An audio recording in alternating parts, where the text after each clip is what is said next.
한번 살펴보도록 하겠습니다.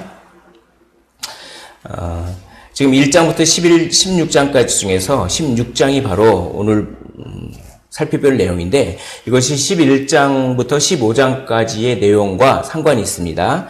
11장의 부정한 짐승에 대해서, 12장의 출산의 부정에 대해서, 13, 14장의 어떤 부정한 질병 같은 것들, 그리고 15장의 부정한 유출, 이렇게 나오고, 오늘 16장의 성막의 부정에서의 정결, 이게 대속죄입니다. 그것은 바로 이것을 뜻합니다. 11장부터 15장까지 음식이라든지 죽음이라든지 시체 만지면 안 되잖아요. 어떤 질병이라든지 이런 것들을 통해서 부정과 접촉할 수밖에 없습니다. 아무리 조심하려고 해도 이 부정의 규례가 매우 광범위하기 때문에 부득불 자기도 모르는 사이에 위반할 수가 있는 것입니다. 그러면 자기도 모르는 사이에 그걸 위반하면 그 결과 성소를 더럽히고, 성소를 더럽히면 하나님이 임재할 수가 없기 때문에 하나님의 임재가 사라지게 됩니다. 그러니까 하나님의 지속적인 임재를 위해서는 뭐냐면 1년에 한 번씩 모든 죄를 다 청산하는 시간을 가져야 하는 것입니다.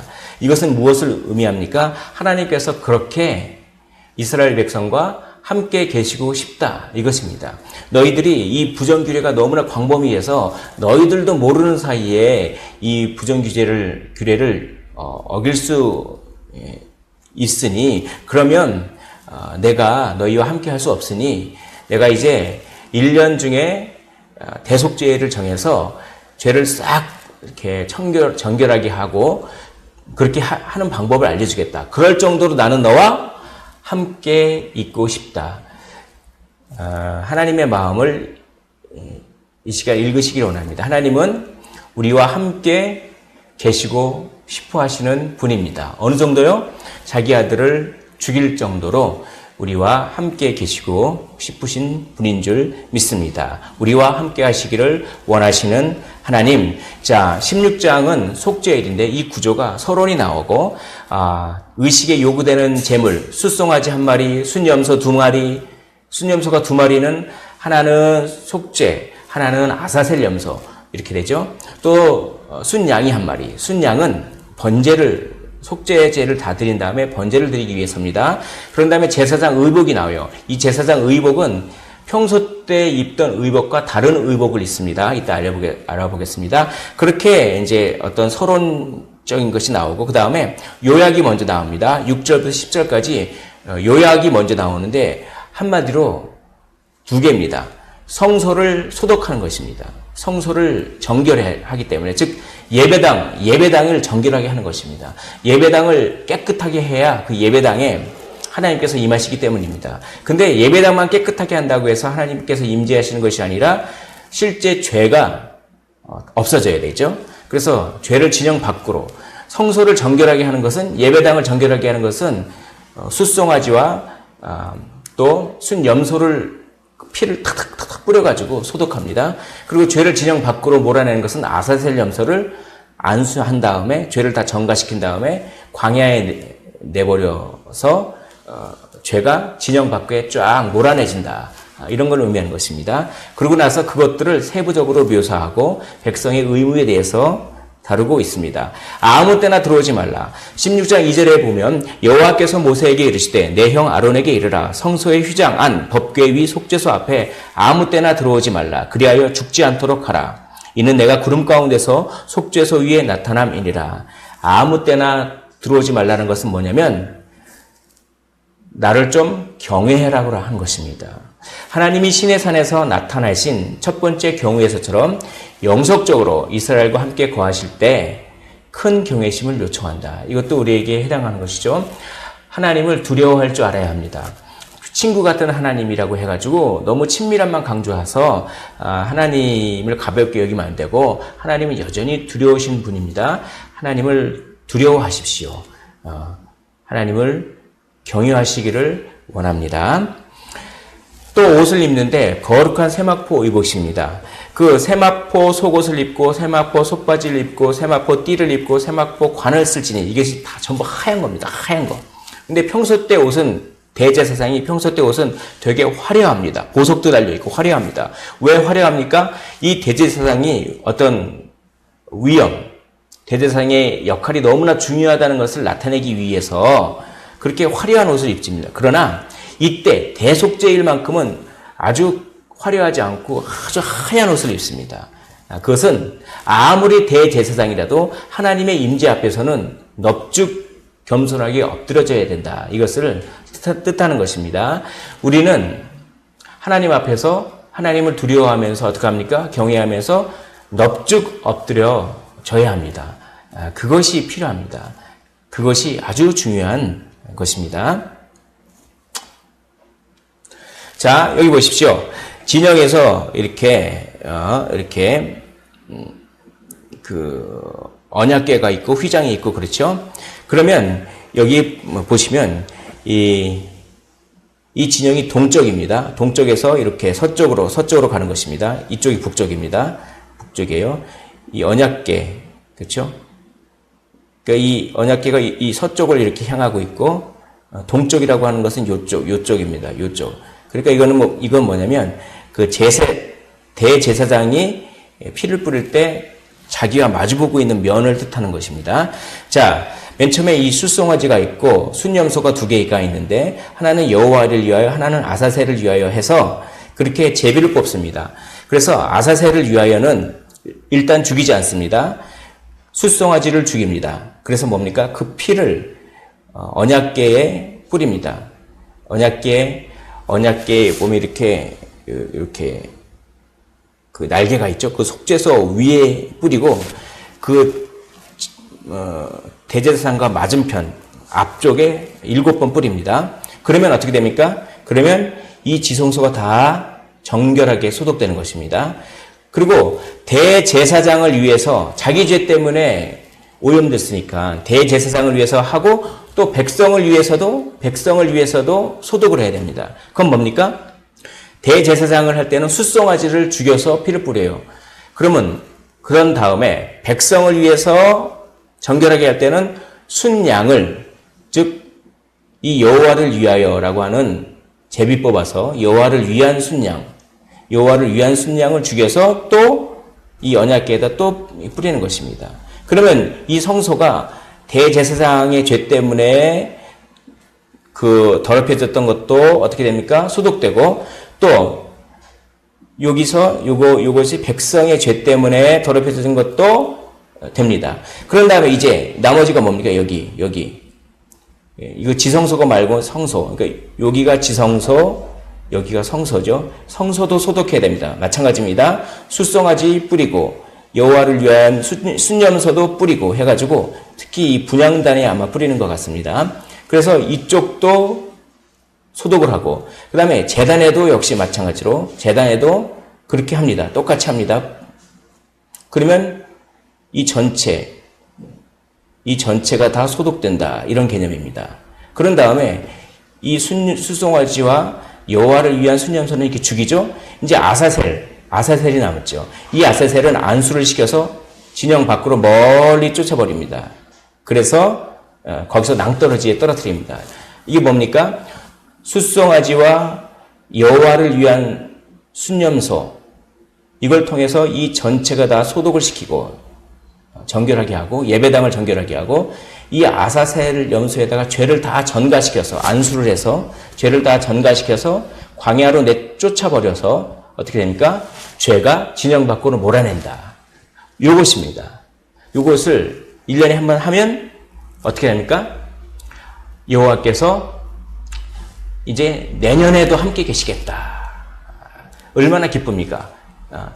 내년에도 함께 계시는구나. 이렇게 1년에 한 번 하면서 그런 의식을 치르는 것입니다.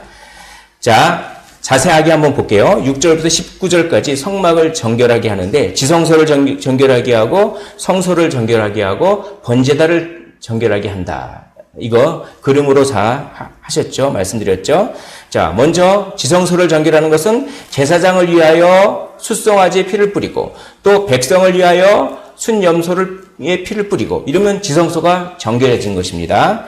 자, 이렇게 뿌리는 것입니다. 여기 보면 근데 이때 향연으로 향을 착 피워요. 이렇게 향을 피웁니다.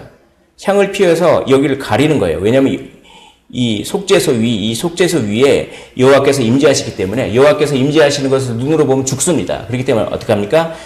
향을 피워서 향연으로 임재를 가려요. 그러니까 대제사장을 보호하는 것입니다. 그런 다음에 어떻게 됩니까? 이 속죄소 위에 한번 뿌리고 그 다음에 대제사장과 이 맞은 이 면, 요 면이죠. 요 면에 7번 이렇게 뿌리는 것입니다. 숫송아지도 그렇게 하고 순염소도 그렇게 하는 것입니다. 그러면 뭐가 소독됩니까? 지성소가 소독되는 것입니다. 숫송아지를 뿌릴 때는 숫송아지의 피를 뿌릴 때는 대제사장 자기 죄를 위해서 더럽혀진 것. 그리고 순염소를 이런 식으로 뿌릴 때는 어떻게 됩니까? 온 백성이 죄를 위해서 더럽혀진 것. 이렇게 해서 정결하게 하는 것입니다. 예. 16장 13절 여호와 앞에서 분향하여 향연으로 증거궤 위 속죄소를 가리게 할지니 그리하면 그가 죽지 아니할 것이며 16장 14절에 그는 또 숫송아지의 피를 가져다가 손가락으로 속죄소 동쪽에 뿌리고 속죄소 동쪽이 어디입니까? 속죄소 동쪽 또 손가락으로 그 피를 속죄소 앞에 7번 뿌릴 것이며 속죄소 동쪽 윗면을 말하는 것입니다. 속죄소 동쪽 윗면 그러니까 여기 이 위를 말하는 것입니다. 위. 그 다음에 속죄소 앞은 앞면, 대제사장과 마주보는 면. 왜냐하면 아까 동쪽에서부터 서쪽으로 들어가기 때문에 그래요. 그 노선을. 다시 한번 알려드릴까요? 자, 동쪽으로부터 서쪽으로 들어갑니다. 그러면 이쪽 면이 서쪽 면이겠죠. 이쪽 면이 동쪽 면이겠죠. 그렇죠? 이 동쪽 면 위쪽에다 뿌리고 그 앞쪽에다가 이 벽 앞쪽에다가 7번 뿌린다. 이겁니다. 또 백성을 위하여서도 똑같이 합니다. 백성을 위하여서도 똑같이 지성소를 이렇게 소독합니다. 이때 보십시오. 이 염소가 2개 있는데 제비를 뽑아서 한 녀석은 이렇게 아사셀 염소로 하든지 한 녀석은 속죄로 하든지 해서 속죄한 거를 죽여서 그렇게 지성소에 뿌리면 어떻게 됩니까? 소독이 되는 것입니다. 예, 똑같습니다. 그렇게 지성소에서 이게 참 재밌습니다. 지성소에서 그렇게 소독을 할 때 지성소에는 누구만 들어갑니까? 대제사장만 들어갑니다. 그러니까 대제사장이 잘하고 있는지 못하고 있는지 대제사장이 실수하면 어떻게 되죠? 죽을 수도 있어요. 나답과 아비후가 의식을 잘못해서 죽었지 않습니까? 이 대제사장이 피를 갖다가 어문 데 뿌린다든지 그러면 어떻게 합니까? 하나님께서 진노하셔서 죽일 수도 있어요. 그런데 이 지성소에는 누구만 들어갑니까? 대제사장만 들어가고 커튼이 딱 터져 있습니다. 그러니까 온 백성은 지금 대제사장을 볼 수가 있습니까? 없습니까? 볼 수 없어요. 그러니까 여기서 거룩한 긴장이에요. 그러니까 그냥 회막에 아무도 있지 않고 기다리고 있는 거예요. 기다리고 있다가 대제사장이 살아서 나오면 어떻게 합니까? 너무 기쁜 겁니다. 야, 이제 살았다. 이제 우리 죄가 용서될 수 있는 기회가 생겼구나. 그렇게 거룩한 긴장이 있는 것입니다. 이게 얼마나 기쁜지 모르겠습니다. 막 기다리고 있습니다. 대제사장이 그 지성소를 잘 그렇게 정결하게 하는 것을 기다리고 있습니다. 그런데 안 나오는 거예요. 1시간 되든 2시간 되든 안 나옵니다. 그럼 얼마나 마음저리게 있겠습니까? 그런데 대제사장이 싹 나오는 것입니다. 너무 기분 좋죠. 야, 이제 우리의 죄가 용서받을 기회가 생겼구나. 이 거룩한 긴장, 이겁니다. 16장 17절 보십시오. 그가 지성소에 속죄하러 들어가서 자기와 그의 집안과 이스라엘 온 회중을 위하여 속죄하고 나오기까지는 누구든 회박에 있지 못할 것이며 이 거룩한 긴장, 그 후에 제사장이 탁 나올 때의 기쁨, 이 구원의 기쁨, 이것이 참 아주 놀라운 기쁨이죠. 그런 다음에 이제 지성소를 성결하게 했죠. 그 다음에 뭘 성결해야 됩니까? 성소를 성결하게 됩니다. 성소도 똑같이 숫송아지 피를 뿌리고 제사장을 위하여, 순염소의 피를 뿌리고 백성을 위하여, 그렇게 똑같이 하면 됩니다. 똑같이. 그런데 자세히 안 나와요. 그래서 출애굽기 30장 10절에 보면 아론이 1년에 한 번씩 이 향단 뿔을 위하여 속죄하되 속죄제의 피로 1년에 한 번씩 대대로 속죄할지니라. 이 제단은 여호와께 지극히 거룩하니라. 아무래도 이 향단 뿔에다가 바르고 거기다가 뿌리고 했을 것 같습니다. 그러나 오늘 본문에서는 자세히 안 나옵니다. 이 부분은 그냥 16장 16절에 곧 이스라엘 자손의 부정과 그들이 범한 모든 죄로 말미암아 지성소를 위하여 속죄하고 또 그들의 부정한 중에 있는 회막을 위하여, 이 회막을 위하여가 성소, 지성소 말고 성소, 아마 이렇게만 나오는데 그냥 거기에 준해서 한다. 그런데 아마 피는 향단 뿔에다 했을 것이다. 향단에다 했을 것이다. 이게 출애굽기 30장에 있는 것들로 추론해 볼 수 있는 것인데 보십시오. 지성소를 소독하기 위해서는 언약궤 위에다 뿌립니다. 그렇죠? 이 성소를 소독하기 위해서는 성소 중에 떡상도 있고 금초대도 있고 분향단도 있는데 아마 이 분향단에다 뿔에다가 바르고 이렇게 뿌렸을 것입니다. 출애굽기 30장을 근거로 오늘 본문에는 안 나와 있지만 그렇게 해서 제사장을 위하여 수송아지 피, 또 백성을 위하여 그 순염소의 피를 각각 뿌려서 이 지성소와 성소를 다 소독하고 난 다음에 이제 제단으로 가서 여기를 소독하면 이 전체가 다 소독되는 것이죠. 전체가 다 예배당이 정결하게 되는 것입니다. 자, 그걸 한번 또 보겠습니다. 성소를 정결하는 것 똑같습니다. 그 다음에 이제 번제단을 정결하는 것이죠. 마찬가지입니다. 번제단도 제사장을 위하여 숫송아지 피를 바르고 뿌리고 또 번제단도 백성을 위해서도 그 염소의 피를 바르고 뿌리고 그러면 되는 것이죠. 자, 그렇게 됩니다. 그래서 16장 18절에 그는 여호와 앞 제단으로 나와서 번제단입니다. 그것을 위하여 속죄할지니 곧 그 숫송아지의 피와 염소의 피를 가져다가 제단 귀퉁이 뿔들에 바르고 16장 19절 또 손가락으로 그 피를 그 위에 7번 뿌려. 그러니까 뿔들에다 바르고 그 위에다 7번 뿌리는 것입니다. 숫송아지의 피도 그렇게 하고 염소의 피도 그렇게 하고 그래서 대제사장으로 인한 부정 또 백성들로 인한 부정 해서 다 이걸 깨끗하게 일종의 예배처소를 예배당을 다 이렇게 정결하게 한다라고 하는 것을 이렇게 살펴볼 수가 있습니다. 왜입니까? 오늘 주제는 하나님의 임재입니다. 하나님의 임재를 경험하기 위해서 이렇게 노력하는 거예요. 근데 우리는 현대 크리스찬들은 하나님의 임재를 위해서 별로 노력하지 않아요. 그냥 예수님이 다 해줬으니까 예수 믿고 구원받는다. 과연 그게 제대로 하나님의 임재를 추구하는 것일까요? 그 구약 때는 정말 거룩한 긴장을 가지고 대제사장이 만약에 죽어서 안 나오면 어떡하지? 막 그러면서 막 그냥 막 정결하게 막 그 금식도 해가면서 대속죄일 이전에 금식을 계속 하거든요. 금식을 계속 합니다. 열흘 동안 금식해요. 그런 다음에 이렇게 하는 겁니다. 그래서 이렇게 하나님이 임재하실 수 있도록 성막을 정결케 한다. 하나님이 임재하실 수 있도록 성막을 정결케 한다. 이 예배처소를 정결케 한다. 이것이 이때까지 설명한 것의 목적입니다. 우리 몸이 성전이죠. 우리 몸이 정결해야 됩니다. 우리의 마음이 정결해야 되는 것이죠. 왜냐하면 우리 마음 가운데 누가 계십니까? 하나님께서 계시기 때문입니다. 자, 그런 다음에 이제 예배당만 깨끗하게 한다고 해서 하나님이 임재하시는 것이 아니라 죄를 다 몰아내야 돼요. 죄를 진영 밖으로 몰아내는데 아사셀 염소를 통해서 아사셀 염소에다가 죄를 다 뒤집어 쓰입니다. 나의 죄를 아사셀 염소에다 다 뒤집어 쓰여요. 이렇게 안수해서 정가시켜서. 그런 다음에 광야로 내쫓아서 낭떠러지 같은 데서 밀어서 떨어져 죽습니다. 그러면 그 죄가 진영 안으로 다시 못 들어온다. 다 없어졌다. 이런 얘기입니다.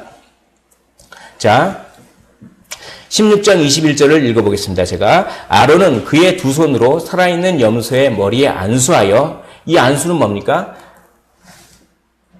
모든 이스라엘의 죄가 다 전가되는 것이죠. 이스라엘 자손의 모든 불의와 그 범한 모든 죄를 아뢰고 그러니까 안수하면서 막 죄를 막 고백합니다. 이런 죄 저런 죄 이런 죄 저런 죄 막 고백하고 그 죄를 염소의 머리에 두어 미리 정한 사람에게 맡겨 광야로 보냅니다. 광야로 보낼지니 16장 22절 염소가 그들의 모든 불의를 지고 염소가 그들의 모든 죄를 짊어지고 마치 예수 그리스도가 예표되어 있습니다.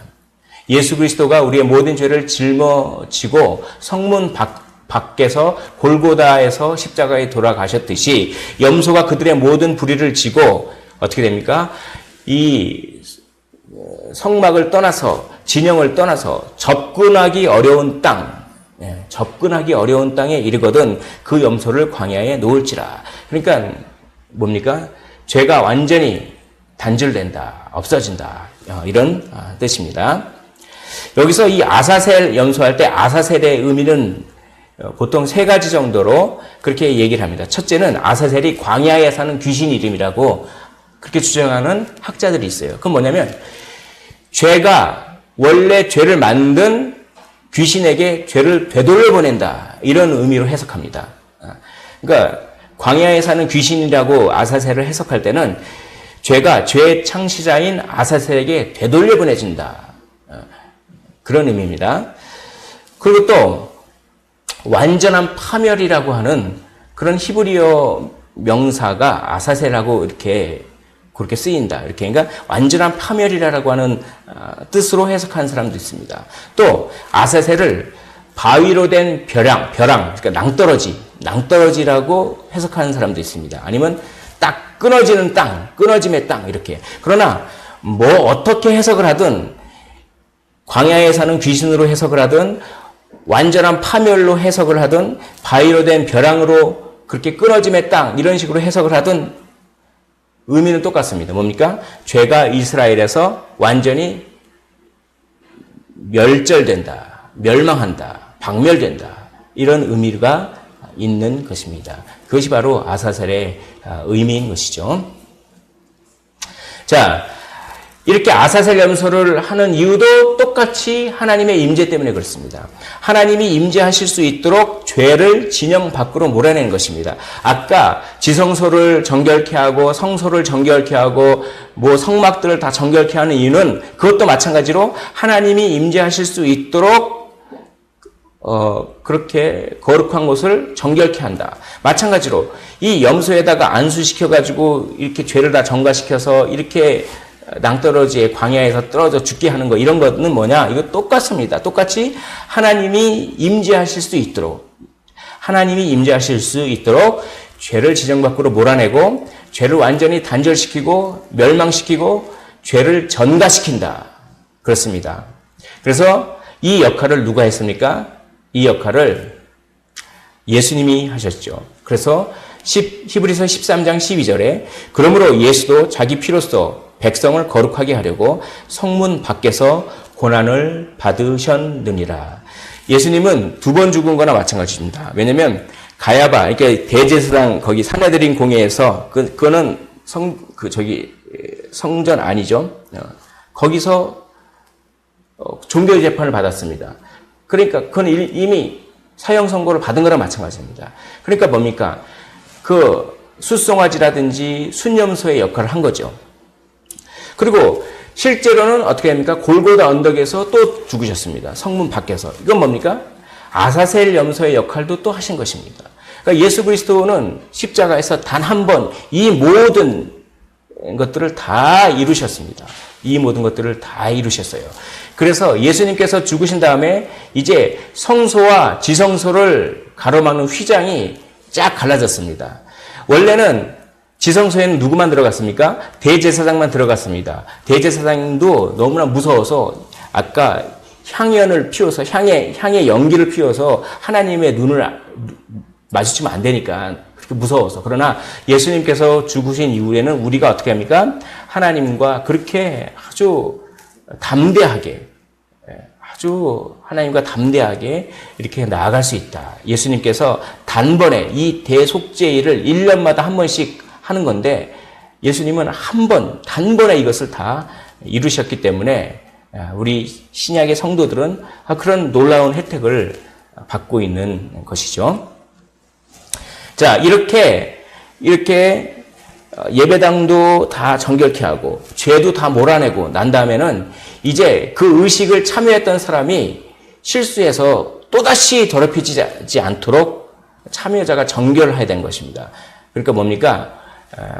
이렇게 자기가 그렇게 의식을 참여하고 난 다음에는 몸을 씻어요. 그리고 자기의 옷을 빱니다. 그리고 대제사장 같은 경우는 뭡니까? 옷을 갈아입어요.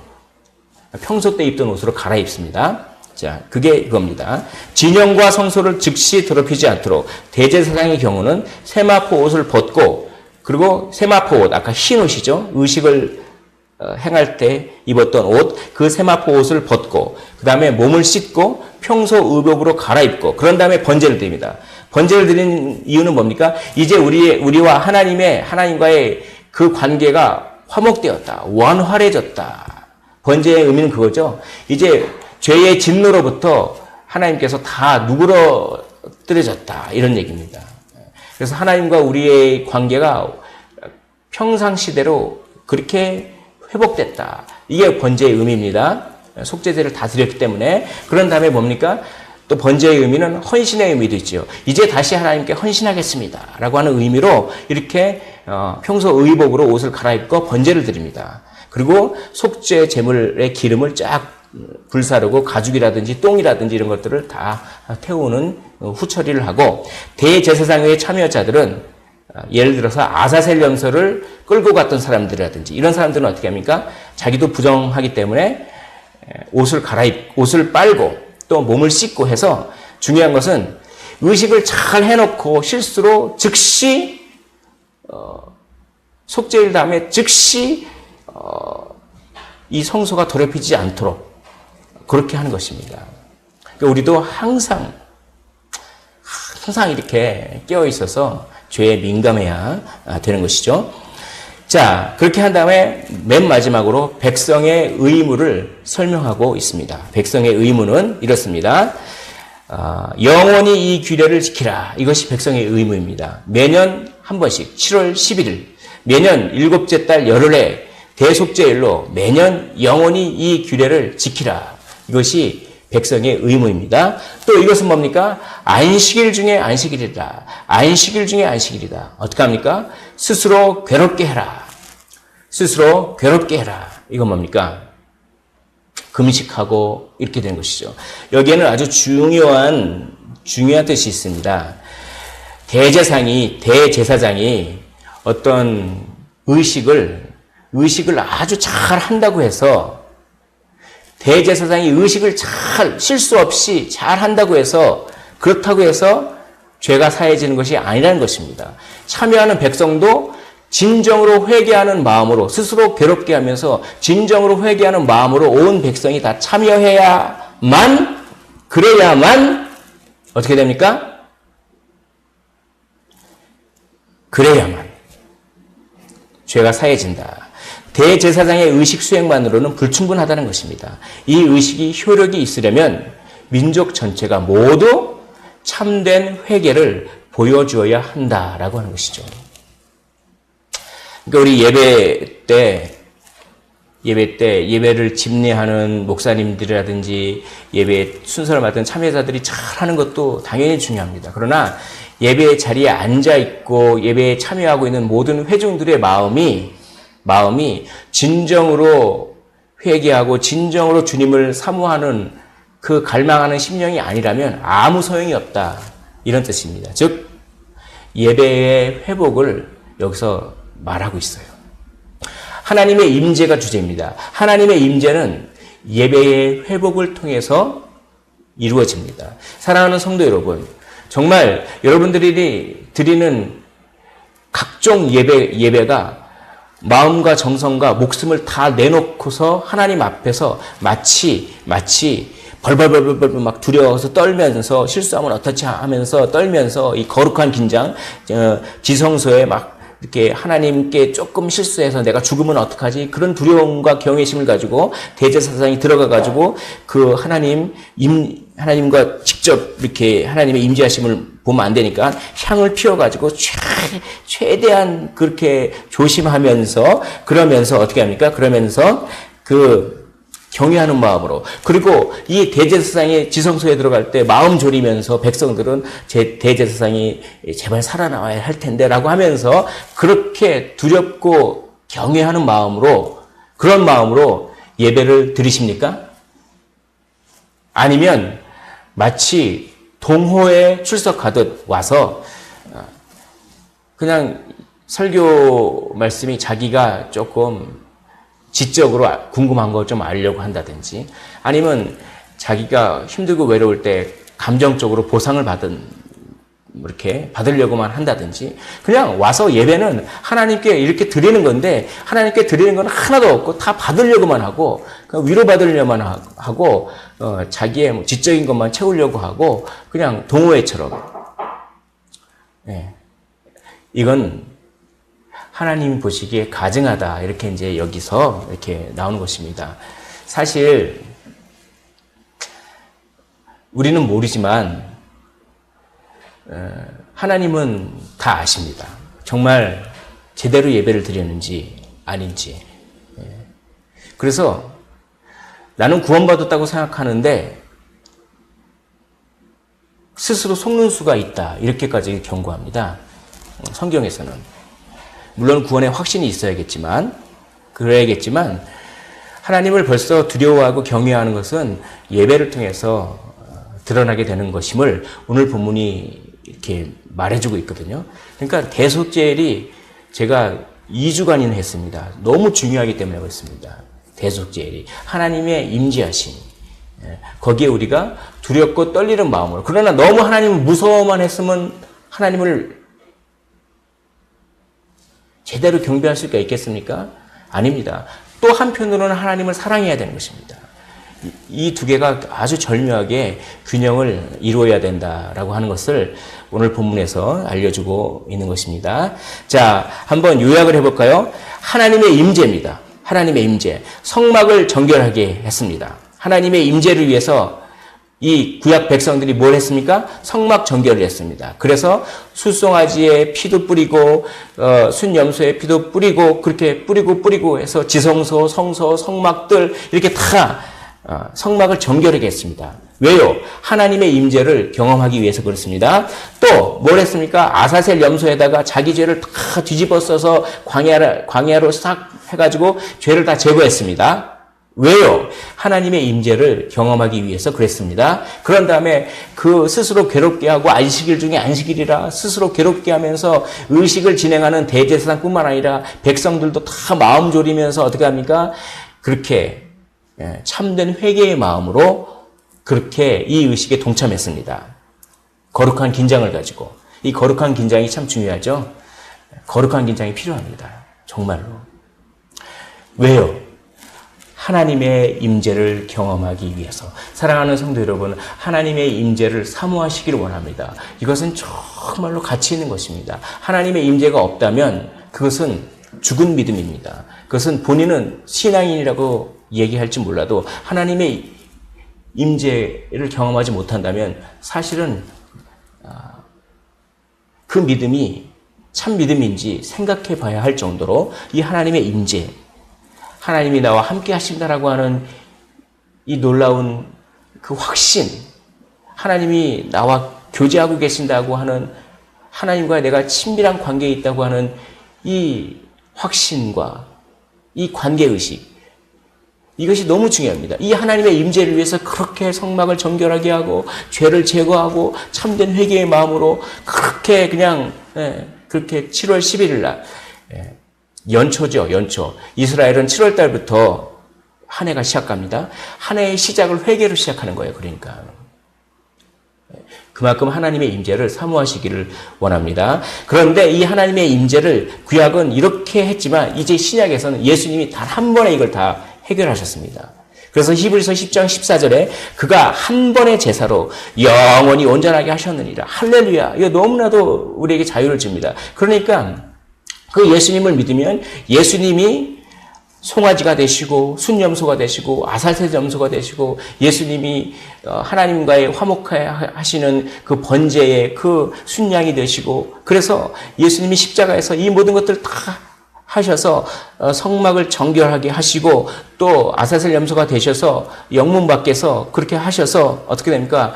죄가 제거되고 그 예수님께서 성령을 보내주셔서 성령이 우리 안에 오셔서 예수님께서 성령을 보내주시고 회개의 영을 보내주셔서 우리가 예수님을 믿을 때 우리의 죄가 막 회개되고 하지 않습니까? 이 모든 것들이 다 은혜로 주어졌습니다.